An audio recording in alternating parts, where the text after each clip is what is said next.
And we're back talking with Doctors Tim McKnight and Mike Jakubowski this morning. And we'll start with you, Dr. McKnight, as I'm sure you've had happen in the office before. People come in and they say, I have this tension headache. So what is your first suspicion about that? Well, usually, sometimes they'll say they have a tension headache. Usually they'll say they have a headache, and we have to decide, is a stroke? Are they bleeding in their brain? Usually they don't walk in our office with that. They walk in the emergency room with the worst headache of their life and with some neurological changes. But the next thing we want to try to figure out is the headache a vascular headache? And a vascular headache is a little bit different from a tension headache. A vascular headache usually begins with some type of an aura, a smell,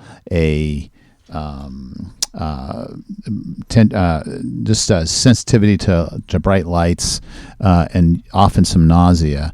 So, and these people have had this before. They kind of know this is my typical migraine, and they'll usually reach for something like Excedrin migraine, or they'll use caffeine products that help to abate that pain. Because what vascular migraines are is a dilation of the blood vessels on the surface of the brain. When those blood vessels are stretching and dilating, it causes this awful vascular headache. And so by taking caffeine or Excedrin with migraine in it, it constricts the blood vessels and it feels better if they can treat it right away. Sometimes if you wait too long, you're done. You go in a dark room where it's quiet, you lay down, you try to sleep it off. Sometimes you'll throw up and feel better.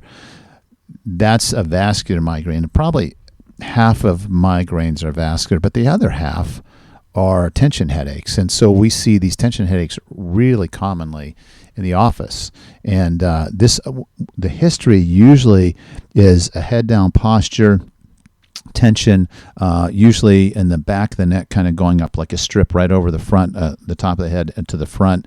And, it's the shoulders are rounded, the head's down, and we can feel the tension. And if you kind of rub the back of their neck, they'll say, well, that feels better. So it's a muscle tension, and it's often caused by poor posture. So when I see that, I'm like, all right, you can take some ibuprofen, but really you need to go see Dr. Jakubowski, because he's got the skills, the ability to really help you with this muscle tension. You can take the medication and cover it up, but it's not going to go away forever. Yeah, it'll come back because the muscles are tight and they need to be stretched. They need to be relieved. So what happens? Yeah, so what we see in this type of situation with tension-type headaches is a lot of it's postural related. And we've been on the show before and we talked about upper cross syndrome. And what that syndrome is you sit at a desk or a computer all day, you have that forward head posture, or you're playing on your phone for hours, or, you're at a computer and your ergonomics aren't set up properly. And what happens is not only do you can feel it, those chest muscles get tight, but the way our body reacts to it, instead of just letting our head fall to the ground, all these muscles in the back of our neck have to overreact to that. So they become tense and tight. And then there's a group of 3 muscles really at the base of our skull called the suboccipital muscles. Those become very tense and tight also. So people with tension headaches, they'll be rubbing the base of their head and just putting pressure on these muscles just to give some type of relief. And that's basically what it is this tension that builds and then creates this headache. But there's a lot of different things. So is it posture? Yeah. Is it nutrition? Because as Dr. McKnight knows, the things we eat can cause inflammation to build, and that can go to problem areas and cause more tension. And then what I find in the office a lot is the basic tension headache is dehydration associated with it. And people don't drink enough water. And what I think we find in these winter months is that it's colder outside. You're not as hot. You're not thinking about water as much because you're not outside doing things, and you're sitting around sweating all day. Yeah. And you're freezing, and the last thing you want is a cold glass of water. So people are dehydrated also, and that happens a lot in the wintertime, and we find more of those headaches develop, of course, with stress and things. But that's one thing. If I tell people, hey, make sure you're drinking plenty of water, it makes a huge difference. Can we sub water? Can we use the, sparkling water? Is that still okay? Well, yeah, it's okay. Yeah, any type of water is good, and most people, we've talked about this really can't stomach tap water. It's pretty disgusting with the chlorine in it. So you whatever type of water appeals to your taste. But I just, as he's talking, I'm just shaking my head like the chiropractors are so smart because they're talking about hydration and they're talking about nutrition as much as they're talking about muscle tension. And I'm thinking I should have said that before he did because that's kind of my thing. But it's really, really true. I've talked about that before. If you've got arthritis or inflammation someplace, all you have to do to remind yourself where you're inflamed is eat a really poor diet. Eat all day a ton of sugar or something very inflammatory, and then dehydration, another key. So I think it's great that chiropractors understand that, and they make that part of their therapeutic approach. Well, that is good. And I thought maybe Dr. J was paid by you to say leafy green vegetables. I don't do anything to get indebted to him. I just don't do it. Well, and I think one other thing, and it's a simple thing, and we've talked about this in Fit for Life, is our sleep patterns. And headaches and neck pain are closely associated to each other. And then we look at what we call TMD or jaw problems, the dysfunction associated with tension type headaches. So if you have that click in your jaw or jaw pain, that could be associated with it. Neck pain's associated with it. But what we find is the way we sleep can be a huge part of it too. And a lot of people with tension type headaches will sleep on their stomachs. And if you think about it, if you're on your stomach and your head's turned left or right one day or all night for 3-4 hours before you turn it, if you just did that while you were standing or sitting at a desk and had your head turned to the left for 3-4 hours, you would notice a cramp in your neck. Well, that's what's happening when you sleep too. It's just not a good posture for you. It's building tension. Or we watch TV in bed. Where's our TV at? Do we have 5 pillows stacked under our neck or our head? And our chin's touching our chest, and then we wake up and go, why is my neck stiff? Why do I have this headache? It's simple things like that. So if you are sleeping, you should not be on your stomach. It's bad for your lower back. It's bad for your neck. Let me ask you, as a doctor, chiropractic, are you in favor of these ergonomic pillows that we see? Yeah, that's our thing. I get the question about beds, like what bed should I buy? What's the best bed for me? Or a pillow? And the problem with those questions is everybody's so different. Yeah. So a pillow top that's real soft could be great for one person, and then a firm mattress is the answer. So I actually have stopped recommending because you just don't know how somebody's going to react to it. I think the key thing is are you watching TV? Are you reading in bed? How are you doing those type of things? Sleeping on your side or your back, on your side with a pillow in between your knees is probably the best position to sleep in.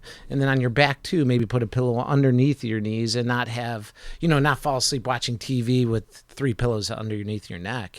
Those are things, simple things every day that can build tension and then be associated with neck pain and headaches that you don't really think about, because you're comfortable while you do it until you fall asleep like that for hours. The thing is, if you think of your body posture, if you sit on your bottom, pull your knees up to your chest, put your head down like you're in a ball position, like we could all do when we were small, right? We were more flexible. But that position kind of mimics to the extreme the position most of us find ourselves in all day. We sit with not our knees to our chest, but we're bent at our hips.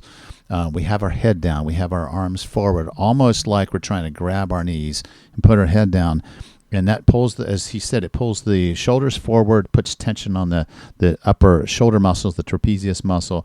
Head down, puts tension on the neck muscles. And so we find ourselves seated or positioned like that most of the day. That's why I love taking a big Swiss ball and laying on it and dropping everything back. Just the complete opposite. That stretch feels so good. But it's not just the stretching, it's the things that pull our shoulders back naturally, having shoulder strength at the back in our backs, stretching our pectoral muscles out. These are things that you can't always just stretch through. You've got to find somebody that can help change the mechanics of the muscle. And that's why Dr. Jakubowski gets so much of my business, because he does that. Mm-hmm. And not all chiropractors do that. A lot of them are more about spinal alignment, which is really great and helpful. But when you find somebody that does the kind of work he does, it can change everything. I mentioned, I think a couple of weeks ago, I tore something in the bottom of my foot playing basketball. I could feel it tear, and I thought, I'll be out for 6 weeks. Was limping for a week. Went to see him. I told him what happened. He just grinned like the Grinch, like, I'm going to hurt you. But he found the knot in my tissue that was all knotted and torn, and he helped to stretch it. And even though that was not comfortable, I was able to play full court basketball 2 or 3 days later. Now, if I was anybody else, not knowing these techniques are available, I would have been limping for 6 weeks. I would have gone back to playing and probably started to play, and it would start to bother me again. And I would have seen a podiatrist or somebody else, but it would just lingered forever. But your elbow would be fine. My elbow is a different issue. I'm afraid to have him touch my elbow right now. I'm not ready for that. Give me more painkillers. But the elbow is improving, so that's a good thing. But restoring tissue function to normal is what I think is kind of what chiropractic is about, and a good massage therapist can also help you with that. Yeah, so the way we attack these type of things is, finding those tight muscles and using a technique to, if there's adhesions or scar tissue in them, is just to stretch them and break them down. Improve motion in our joints, because what we know is if joints are moving properly, if it's our knees, our shoulders, our elbows, or if our spine is moving right, it promotes healing. It promotes nutrients into the joint tissue. It allows muscles to relax, and people just feel better. And that's one thing, if you think about chiropractic or massage or physical therapy, all it is promoting motion. So what we know is our joints and everything have poor blood supply to them. So the way they get the nutrients to stay healthy is motion and movement. And that's why people feel better when they exercise. Yeah. If you have arthritis, it's hard to do at first, but once you get that routine in, you're like, boy, my joints feel better. I feel stronger. My muscles are stronger, and I don't have as much pain. And that's the basic concept of what I do, is if we restore function to joints, stretch things, and then get people active, they'll feel better, and they'll notice less tension headaches or back pain or neck pain, those type of things. Well, gentlemen, thank you. My main headache lately has been the weather. I don't think you can do much about that. So I appreciate you coming in today and talking with us. This is good stuff. Thanks. Yeah, thank you.